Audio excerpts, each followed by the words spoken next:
स्वागत है आप सभी का tech study ITI YouTube channel पर। Electronic mechanic theory first year का पार्ट 8 आज आपके लिए हम लेके आए हैं। 25 क्वेश्चन के पार्ट हैं आपके लिए और एग्ज़ाम्स के लिए आपके बहुत महत्वपूर्ण होने वाले हैं। तो चलिए स्टार्ट करते हैं। चैनल को अगर आपने सब्सक्राइब नहीं किया है तो प्लीज़ इस तरह सब्सक्राइब बटन दिख रहा होगा, वहाँ पर क्लिक करके सब्सक्राइब करके बेल आइकॉन प्रेस कर दीजिए, जिससे इसके अगले पार्ट और बाकी आपको जो भी स्टडी मटेरियल्स है वो टाइम टू टाइम नोटिफिकेशन के थ्रू आपको मिलते रहें। चलिए स्टार्ट करते हैं। क्वेश्चन नंबर 176 है आपका, how much is the impedance of the circuit. Circuit का इम्पीडेंस कितना है। ये आपको सर्किट दिया हुआ है जिसका रेजिस्टेंस का वैल्यू है 30 ओम और यहाँ पर आपको XC जो दे रखा है वो है आपका 40 ओम। ठीक है, तो चलिए यहाँ पे निकालते हैं इम्पीडेंस कितना आएगा। तो हमें पता है इम्पीडेंस का जो फॉर्मूला होता है, अगर आपको ये दोनों वैल्यू दिए तो इम्पीडेंस इक्वल टू होता है अंडर रूट में R का स्क्वायर प्लस XC का स्क्वायर। तो R का वैल्यू देखिए आपको दे रखा कितना है 30 का स्क्वायर हो जाएगा प्लस 40 का स्क्वायर। ठीक है, तो इसको जब आप सॉल्व करेंगे तो आपको कितना आएगा, ये आपका आ जाएगा 30 का जो 900 हो जाएगा, 40 का स्क्वायर 1600 हो जाएगा, 1600 और 900 कितना हो जाएगा आपका 2500। तो इक्वल टू कितना आएगा आपका 50। ठीक है, तो आपका इम्पीडेंस कितना हो गया, आपका डी वैल्यू सही होगा इसका। चलिए देखते हैं, यस ऑप्शन डी 50 जो है आपका ये सही आंसर है। ठीक है, चलिए नेक्स्ट क्वेश्चन पे देखते हैं। What is the cause of burn relay contacts. Burn relay contacts का कारण क्या है। ऑप्शन ए है देखिए आपका low contact current, option B है एक्सेसिव कॉन्टैक्ट करंट, या ऑप्शन सी है chatter during a slow release, धीमी गति से रिलीज के दौरान चैटरिंग, या ऑप्शन डी है एक्सेसिव नंबर ऑफ ऑपरेशन, संचालक की अत्यधिक संख्या। तो इसका सही ऑप्शन आपका कौन सा है, ऑप्शन बी। हमारा जब एक्सेसिव कॉन्टैक्ट करंट हो जाता है तो हमारा जो रिले होता है वो अक्सर बर्न हो जाता है, क्योंकि उतना करंट बियर करने की उसकी कैपेसिटी नहीं होती है। चलिए नेक्स्ट क्वेश्चन देखेंगे।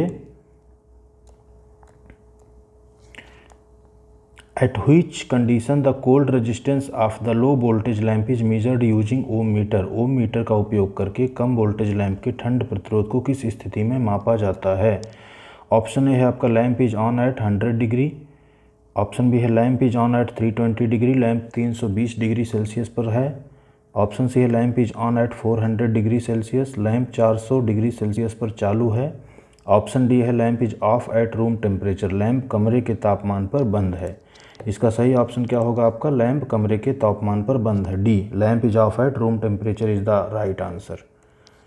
नेक्स्ट क्वेश्चन है आपका, what is the result of hysteresis loss in magnetic material. चुंबकीय सामग्री में हिस्टेरिसिस हानि का परिणाम क्या है।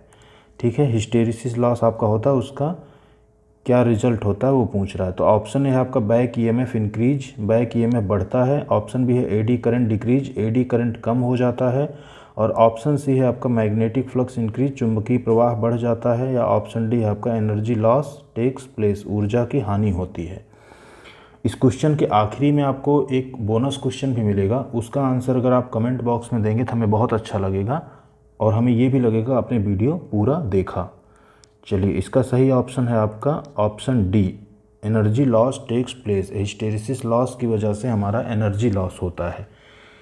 चलिए नेक्स्ट क्वेश्चन है आपका, what is the phase relationship between the applied voltage and current in the primary of a transformer with open secondary binding. खुले एक हमारा ट्रांसफार्मर है, उसका अगर सेकेंडरी ओपन है तो ये पूछ रहा है प्राइमरी में जो वोल्टेज होगा और करंट जो होंगे वो आपस में उनमें क्या रिलेशन होगा। ठीक है, हिंदी ट्रांसलेशन थोड़ा सा अजीब सा रहता है तो कहीं कहीं आप कंफ्यूज हो सकते हैं। ठीक है, इसलिए मैं आपको एक्सप्लेन कर रहा हूँ क्वेश्चन इस तरह से। तो चलिए ऑप्शन ए है आपका voltage lags current by 45 degree, voltage 45 degree current से लैग करेगा यानी पीछे रहेगा। ऑप्शन बी है current lags voltage by 90 degree, current हमारा वोल्टेज से 90 डिग्री लैग करेगा। ऑप्शन सी है voltage leads current by 45 degree, voltage current से 45 डिग्री पर लीड करेगा, या ऑप्शन डी है आपका current Leeds voltage by 90 degree, current जो है वोल्टेज से 90 डिग्री लीड करेगा। तो इसका सही ऑप्शन क्या है? Option C, voltage leads current by 45 degree. जब हमारा प्राइमरी सेकेंडरी ओपन होता है ट्रांसफार्मर का, तो उसकी जो प्राइमरी में वोल्टेज और करंट होते हैं वो आपस में वोल्टेज जो होता है करंट से 45 डिग्री लीड करता है। इंपॉर्टेंट क्वेश्चन है, आपसे ऐसा पूछ सकता है इसको। नेक्स्ट क्वेश्चन है आपका, what is the value of carbon composition register? Carbon composition register का मूल्य क्या है? यहाँ पर देखिए आपको एक रजिस्टर दे रखा है। रेजिस्टेंस कलर कोडिंग हमने आपको पिछले पार्ट में बहुत अच्छे से एक्सप्लेन किया था। अगर आपने पिछला पार्ट ध्यान से देखा होगा तो ज़रूर आप इस क्वेश्चन को तुरंत सॉल्व कर पाएंगे। यहाँ पर देखिए आपको एक ऑरेंज कलर दे रखा है, पहला बैंड, दूसरा बैंड भी ऑरेंज कलर का है, तीसरा बैंड रेड कलर है और चौथा बैंड सिल्वर कलर का है। ठीक है, और आपसे इसका मूल्य पूछ रहा है कितना होगा। ठीक, तो चलिए इसको सॉल्व करेंगे हम। पहले इसका देखते हैं आंसर। सही आंसर है आपका 3300 वाट होगा, लेकिन ये कैसे होगा ये हम आपको आगे दिखाते हैं एक चार्ट के माध्यम से। ठीक, इसको थोड़ा जूम कर देते हैं तो आपको अच्छे से दिखे। ठीक है, अभी देखिए यहाँ पर आपके सामने स्क्रीन जूम हो गया है तो आपको अच्छे से दिख रहा होगा। हमारा यहाँ पे क्या दे रखा है? पहला कलर ऑरेंज है, दूसरा ऑरेंज है, फिर तीसरा रेड है और चौथा बैंड जो दिया है वो सिल्वर दिया है। देखिए हम बहुत डिटेल में आज नहीं जाएंगे। अगर आपको डिटेल वीडियो इसकी देखनी तो आप पार्ट 7 देख लीजिए इसी का, और पार्ट 7 में हमने इसको बहुत ही डिटेल में एक्सप्लेन किया है। आज हम सिर्फ इस न्यूमेरिकल को सॉल्व करेंगे। तो ऑरेंज हम यहाँ देखेंगे किस नंबर पे है? 3 नंबर पे है। ठीक है, कलर थोड़ा चेंज करते हैं तो आपको अच्छे से दिखेगा। ऑरेंज यहाँ हमारा 3 नंबर पे है। ठीक है, 2 बार ऑरेंज बैंड है तो हमारा क्या हो जाएगा? 3 3, दोनों डिजिट 3 आ गया। रेड हमारा किस नंबर पे है? देखिए रेड हमारा 2 नंबर पे है, और 2 नंबर को हम यहाँ पे क्या करेंगे, चूँकि ये ऐसे इसको हम मल्टीप्लायर के तौर पे यूज करेंगे। ठीक है, 2 नंबर बैंड जो हमारा है, थर्ड नंबर बैंड, उसको हम एज ए मल्टीप्लायर यूज करेंगे। ठीक, तो हमारा क्या हो जाएगा? मल्टीप्लायर में क्या होगा? 100 ओम मतलब 10 टू पावर 2 हो जाएगा। ठीक, आर हमारा 2 नंबर पे है तो 10 टू पावर 2। सिल्वर का मतलब क्या होता है? सिल्वर का मतलब होता है हमारा, यहाँ पे आप देखेंगे तो इसका मतलब होता है हमारा प्लस माइनस में जो एक्यूरेसी, मतलब जो एरर होता है या हमारा वो होता है, उसको बोलते हैं हम बेसिकली सिल्वर से। ठीक है, तो उसका यहाँ पे चूँकि दिया नहीं है, हमको सीधे सीधे इसी से वैल्यू मिल जा रहा है आंसर का, तो हमें इसका उससे ज़रूरत है नहीं। ठीक, सिल्वर का मतलब होता है हमारा बेसिकली, गोल्ड का मतलब होता है प्लस माइनस 5%, सिल्वर का मतलब होता है प्लस माइनस 10%। ठीक है, तो ये कितना आ गया? 33 इंटू 10 इंटू 10 कितना? 100 हो जाएगा। तो कितना हो गया? 3300। आपको वही आंसर दे रखा है। वाट नहीं है, बेसिकली ओम होगा, गलती से यहाँ वाट लिख दिया है, ये ओम होगा। ठीक, तो अभी जूम हटा देते हैं। ठीक है, आपको दिख जाएगा आंसर अच्छे से। ठीक, तो यहाँ पर आप देखिए 3300 आपका आंसर सही है। वाट नहीं है, इसको ओम कर लीजिए, रजिस्टेंस हमेशा ओम में होता है। ठीक है, ये वाट नहीं है। ये आप सीट इसको सेव करके रख लीजिए, ये आपके बहुत ही काम आने वाला है। इससे एक क्वेश्चन अक्सर पूछा जाता है ज़रूर आपसे। चलिए नेक्स्ट क्वेश्चन है आपका, which material are used for semiconductor? अर्धचालक के लिए कौन सी सामग्री का उपयोग किया जाता है? ऑप्शन है आपका gallium and indium, option B है silver and aluminium, option B है arsenic and antimony, option D है सिलिकॉन एंड जर्मेनियम। तो इसका सही ऑप्शन क्या होगा आपका? Silicon and germanium. सेमीकंडक्टर में हम सबसे ज़्यादा यही 2 मटेरियल यूज करते हैं। ठीक है, नेक्स्ट क्वेश्चन है आपका, what is the purpose of trimmer capacitor? Trimmer capacitor का उद्देश्य क्या है? ऑप्शन है आपका कपलिंग, ऑप्शन बी है फिल्टरिंग, ऑप्शन सी है डी कपलिंग, या ऑप्शन डी है फाइन ट्यूनिंग। तो हमारा जो ट्रिमर कैपेसिटर होता है इसका हमारा मेन उद्देश्य होता है फाइन ट्यूनिंग के लिए। ठीक है, नेक्स्ट क्वेश्चन है आपका, find the total resistance value of 10 ohm and 20 ohm connected in parallel. समानांतर में जुड़े 10 ओम और 20 ओम का कुल प्रतिरोध का मान ज्ञात कीजिए। हमें पता है समानांतर में जब हमारे प्रतिरोध जुड़े होते हैं तो हमारा तुल्य प्रतिरोध क्या होता है? 1/R equivalent is equal to 1/R1 plus 1/R2। हमें यहाँ R1 का वैल्यू है 10, R2 का वैल्यू है 20। ठीक, तो 1/R इक्विवेलेंट इक्वल टू हो जाएगा 1/10 प्लस 1/20। ठीक, यहाँ पे फिर हमारा कितना हो जाएगा? इसका हम लासा ले लेंगे। ठीक है, तो यहाँ पे क्या हो गया?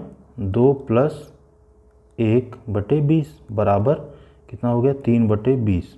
अब चूँकि 1/R इक्वल टू है तो R इक्वल टू क्या हो जाएगा? R इक्वल टू हो जाएगा 20/3। ठीक है, इसको हम कट करते हैं तो कितना आएगा? 3 छक्के 18, 2 आया, फिर 3 छक्के 18, 6 6 12 से जाता रहेगा। तो आपका सही आंसर क्या आया?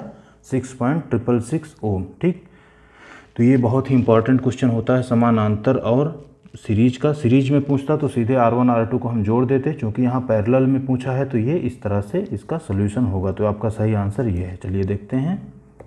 Yes, A is the right answer, 6.666 ohm. ठीक है, चलिए नेक्स्ट क्वेश्चन है आपका, find the total inductance value of two inductance 10 henry and 15 henry of connected in series. श्रृंखला में जुड़े दो प्रेरक 10 हेनरी और 15 हेनरी के कुल अधिष्ठापन मूल्य का पता लगाएं। देखिए यहाँ पे शॉर्टकट को भी हम इस तरह पढ़ देते हैं, तो आपको यहाँ से देखिए क्वेश्चन भी पुट होता है, इंडक्टेंस की यूनिट क्या होती है। इस तरह का क्वेश्चन आप कमेंट में हमको चलिए आंसर बताइएगा। ठीक है, तो ऑप्शन ए देखिए आपको दे रखा है 5 हेनरी, ऑप्शन बी है 10H, ऑप्शन सी है 15H या ऑप्शन डी है 25H। तो हमारा सीरीज में कनेक्टेड है, सीरीज में क्या होता है हमारा, ठीक है, टोटल इंडक्टेंस जो हमारा होगा वो क्या होगा, मान लीजिए आपको ये L1 दे रखा है, L2 दे रखा है, तो LT मान लेते हैं टोटल को, तो L1 प्लस L2 सीरीज में जुड़ जाएंगे दोनों, 10 प्लस 15 बराबर कितना हो गया 25 हेनरी। ठीक, तो कौन सा ऑप्शन सही होगा, आपका ऑप्शन डी सही होगा। चलिए देखते हैं, option D is the right answer, 25 Henry होगी इसकी टोटल वैल्यू। ठीक है, चलिए नेक्स्ट क्वेश्चन है आपका, what is the power dissipated if 10 milli amp current flows through a 10 kilo ohm resistor. यदि 10 मिली एम्प्स अवरोधक के माध्यम से 10 मिली एम्प करंट प्रवाहित होता है तो किस शक्ति का प्रसार होता है। ठीक है, यहाँ पे दोनों बार हिंदी में 10 मिली एम्प्स लिख दिया है, एक्चुअली ये एक यहाँ पे रजिस्टर है। ठीक है, तो यहाँ पे ये 10 किलो ओम रहेगा, 10 मिली एम्प्स सिर्फ यहाँ पे रहेगा। तो चलिए हमें क्या पावर क्या होता है हमें पता है। ठीक है, पावर क्या होता है, P बराबर VI। अब हमें V तो पूछो कि पता नहीं, तो V को हम क्या लिख सकते हैं, V बराबर हमें पता है ओम्स लॉ से IR भी होता है, तो V की जगह पे हम IR लिख देंगे तो क्या हो जाएगा, P बराबर I²R हो गया। I की वैल्यू आपको दे रखा है 10 मिली एम्प्स। ठीक है, तो यहाँ पे आप क्या रखेंगे, I की वैल्यू 10 मिली एम्प्स में है, तो इसको हम क्या करेंगे, इसको हम कन्वर्ट कर देंगे एम्प्स में। वैसे तो हमें मिली में ही चाहिए अभी फ़िलहाल। ठीक है, ठीक है, तो इस तरह से आप इसको निकालेंगे, तो यहाँ पे I का वैल्यू पुट कर देंगे और R का वैल्यू जो दिया है उसको पुट कर देंगे, तो आपका आंसर कितना आ जाएगा। I का वैल्यू आपको देखिए 10 मिली एम्प्स दे रखा है, तो उसको आप चाहिए तो हम कन्वर्ट कर सकते हैं उसको किस में। ठीक है, तो यहाँ पे हम 10 मिली एम्प्स का अगर हम कन्वर्ट कर लेते हैं एम्प्स में, तो वो हो जाएगा आपका 0.01। ठीक है, तो 0.01 इंटू 0.01 इंटू हमारा 10 किलो ओम है, तो इसको हम क्या करेंगे अभी यहाँ पर, एटलीस्ट हम इसको ओम में कन्वर्ट कर लेते हैं, तो कितना हो जाएगा 10 इंटू 10 टू पावर 3। ठीक, तो यहाँ से हम अभी 0.01 इंटू 0.01 और इसको जब सॉल्व करेंगे तो हमारा जो फाइनल आंसर आएगा वो आएगा हमारा 1000, इसको कन्वर्ट करने के बाद मिलीवाट। ठीक है, तो हमारा राइट आंसर कौन सा है, 1000 मिलीवाट। ठीक है, चलिए नेक्स्ट क्वेश्चन है आपका, find the current I3 using Kirchhoff's current law. Kirchhoff के करंट नियम का उपयोग करके करंट I3 का पता लगाएं। यहाँ पे देखिए आपको I1 दे रखा है और I2 दे रखा है, ये दोनों जंक्शन की तरफ जा रही हैं। ठीक है, लेकिन जो I3 है ये जंक्शन से वापस बाहर की तरफ जा रही है। तो हमारा किरचॉफ नियम क्या कहता है, अंदर आने वाली धाराओं का और बाहर जाने वाली धाराओं का मान हमेशा बराबर होता है। तो यहाँ पे क्या हो जाएगा, I3 equal to I1 plus I2। तो I3 इक्वल टू I1 कितना है हमारा 2 प्लस I2 कितना है 3, तो कितना हो जाएगा हमारा I3 5 हो जाएगा। ठीक, देखते हैं सही आंसर इसका कितना है, यहाँ पे 5 आ रहा है। Right answer is the 5, option C 5 ampere सही ऑप्शन है। ये बहुत ही इंपॉर्टेंट क्वेश्चन है आपका, इससे ज़रूर एक आध क्वेश्चन आपसे पूछा जा सकता है।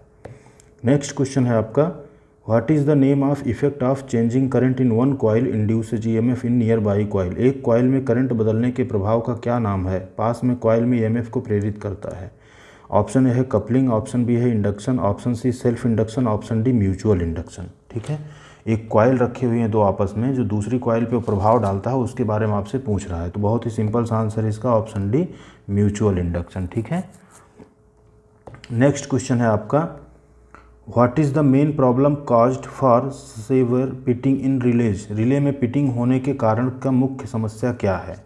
ऑप्शन ए है देखिए आपका low contact current, option B है excessive contact current, option C है chatter during a slow release, या ऑप्शन डी है एक्सेसिव नंबर ऑफ ऑपरेशन। ठीक है, तो इसका सही ऑप्शन क्या होगा आपका एक्सेसिव कॉन्टैक्ट करंट। इसकी वजह से हमारा रिले में पिटिंग की समस्या होती है, उसके कॉन्टैक्ट्स में पिटिंग की समस्या होती है।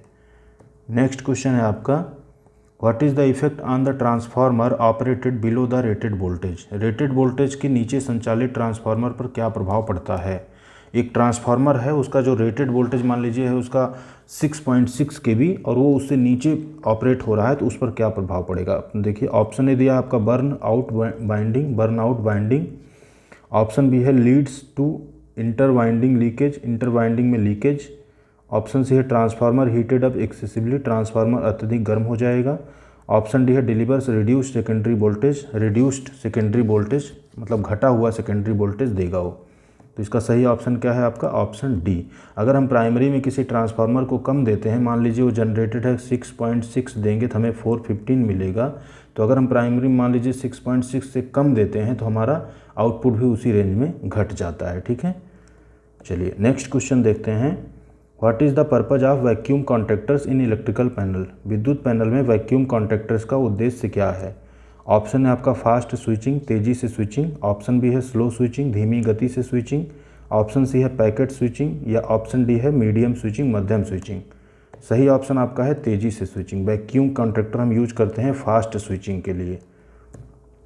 नेक्स्ट क्वेश्चन है आपका, what is the reason for the use of contactors in control circuit. Control circuit में कॉन्टैक्टर्स के उपयोग का कारण क्या है।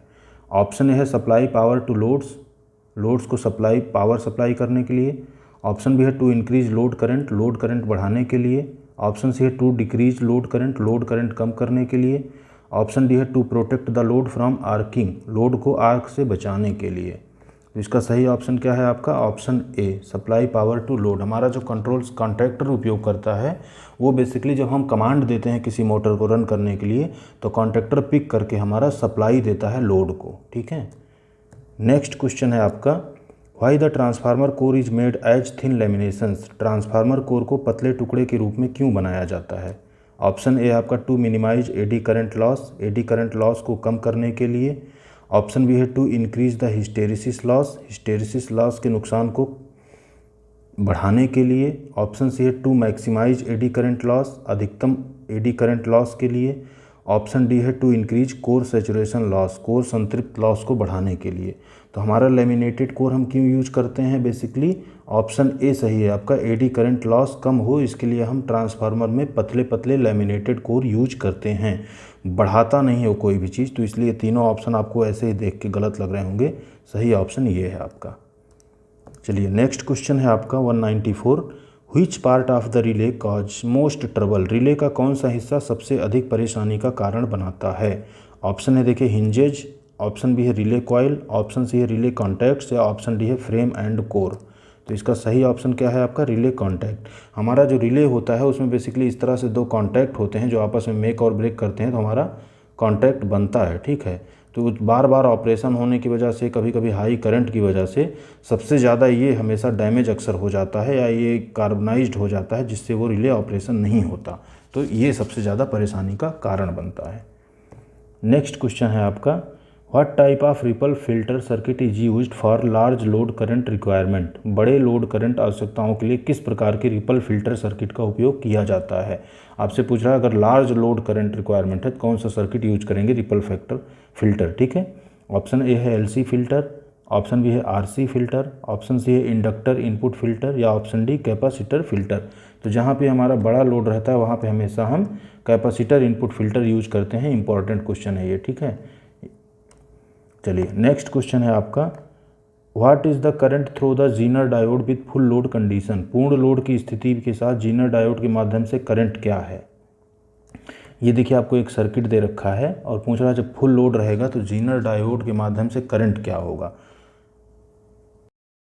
तो यहाँ पर आपको देखिए सर्किट दे रखा है, अनरेगुलेटेड सप्लाई को रेगुलेटेड सप्लाई में बदल रहे हैं। तो पूछ रहा है अगर पूर्ण लोड की स्थिति में जीनर डायोड के माध्यम से क्या करंट बहेगा। ठीक है, तो यहाँ पे ऑप्शन आपका देखिए सही है सी, ज़्यादा से ज़्यादा करंट हमारा मैक्सिमम लोड की स्थिति में जीनर डायोड से होकर जाएगा। ठीक है, नेक्स्ट क्वेश्चन है आपका, which circuit produces the ripple wave form. कौन सा सर्किट रिपल वेव फॉर्म का उत्पादन करता है। ऑप्शन है देखिए एम्पलीफायर सर्किट, ऑप्शन बी है रेगुलेटर सर्किट, ऑप्शन सी है ऑक्सीलेटर सर्किट या ऑप्शन डी है फिल्टर सर्किट। तो हमारा रिपल किससे आता है, हमारा जो फिल्टर सर्किट रहता है उसकी वजह से हमारा उत्पादन होता है रिपल वेव फॉर्म का। ठीक है, नेक्स्ट क्वेश्चन है आपका, which component filter the ripples in the rectifier circuit. Rectifier circuit में रिपल को कौन सा घटक फिल्टर करता है। यहाँ पर पूछ रहा है आपको रिपल जो होते हैं उनको फिल्टर कौन करता है। ऑप्शन ए है डायक, ऑप्शन बी है डायोड, ऑप्शन सी ट्रायक या ऑप्शन डी कैपेसिटर। तो सही ऑप्शन आपका क्या है, ऑप्शन डी।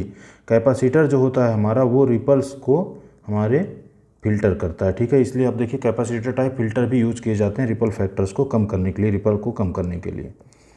नेक्स्ट 199 क्वेश्चन है आपका, which parameter is maintained constant in Zener diode. Zener diode में कौन सा पैरामीटर कंसिस्टेंट बना हुआ है। ऑप्शन ए है power, option B current, option C voltage या ऑप्शन डी रेजिस्टेंस। तो जीनर डायोड में हमारा क्या कांस्टेंट रहता है, हमेशा वोल्टेज हमेशा हमारा कांस्टेंट रहता है। ठीक है, इंपॉर्टेंट क्वेश्चन है आपके लिए।